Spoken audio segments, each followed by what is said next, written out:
The Jesuits are members of the Society of Jesus, a Roman Catholic order of religious men founded by Spanish Saint Ignatius of Loyola. Noted mostly for its missionary and charitable works, the Jesuits emphasized social justice in their missions. Once regarded by many as the principal agent of the Counter-Reformation and later leading force in modernizing the Church. Along with Martin Luther's 95 Theses, the Counter-Reformation was the Church's efforts directed both against the Protestant Reformation and toward internal renewal.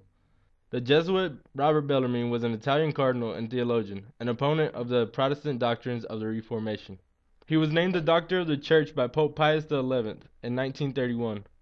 Pope Pius issued the encyclical Quadragesimo Anno, which is 40 years after Leo XIII's Rerum Novarum.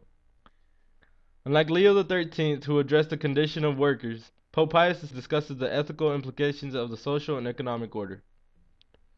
He also calls for the reconstruction of the social order based on the principle of solidarity and subsidiarity. Subsidiarity is an organizing principle stating that the matter ought to be handled by the smallest, lowest, or least centralized authority capable of addressing the matter effectively.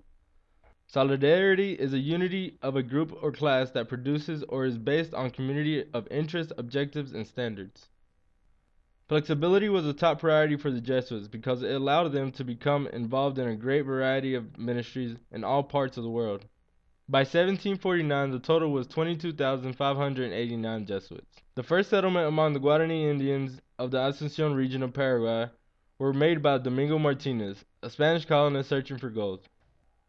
Martinez quickly set up forts against Portuguese expansion, along with the foundation of villages, and provided them with labor, food, soldiers, and Guarani-Spanish intermarriage. For more than 150 years from early in the 17th century, Jesuit communal missions in Paraguay governed the lives of over 150,000 Indians in 30 reductions. That is, reducciones in Spanish or settlements in English. Reductions were centers for religious conversion set up under ecclesiastical or royal authority to facilitate colonization. Some reductions were ruled locally by Indian chiefs rather than Europeans. In the region between the Paraguay and Paraná rivers, Jesuits converted as many as hundreds of thousands of Indians. After much prosperity, the reductions' autonomy became the envy of the Spanish and Portuguese. Their attacks were designed to enforce a territorial partition of the mission settlements. This brought about the expulsion of the Jesuits in 1767. The viceroyalty was created, leaving the area of Asuncion in the hands of Argentina, thus ending colonial expansion. The Jesuits tried to preserve the territory from outside interference, especially from Spaniards in search of Indian slaves. After their order was suppressed in 1767, most of the settlements went to ruin. Some, however, eventually became cities, such as Encarnacion, Paraguay. We ask ourselves, how did these missionaries evangelize to Native Americans? There were two imperatives in the actions taken by the Jesuits. First, the evangelization of the sons of God, and second, to promote the birth of good seeds still in an embryonic state with their tradition and customs, helping the Indians to enjoy the benefits of Christianity. Bartolomé de las Casas was an early Spanish historian and Dominican missionary in the Americas, who was the first to expose the oppression of the Indians by the Europeans, and to call for the abolition of the Indian slavery. It would have brought content and gratification to Las Casas if he would have seen the Jesuits were trying to help and save the Guarani Indians from slavery. Francisco Suarez was a Spanish theologian and philosopher, founder of international law. Arguing for the natural rights of the human individual to life, liberty, and property, he rejected Aristotelian notion of slavery as the natural conditions of certain men. He also criticized most of the practices of Spanish colonization. Finally, we see St. Augustine in his study of the relationships between Christianity and secular society.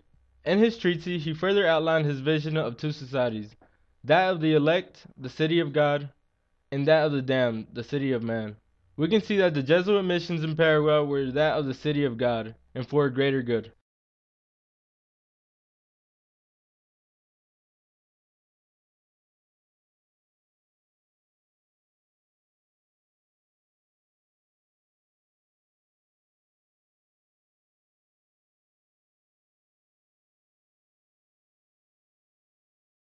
We see this to be true in the colonization of the Guarani Indians, and the enslavement that the Spaniards and Portuguese sought, but we also see the true practice of the Church in the Jesuit reductions in Paraguay.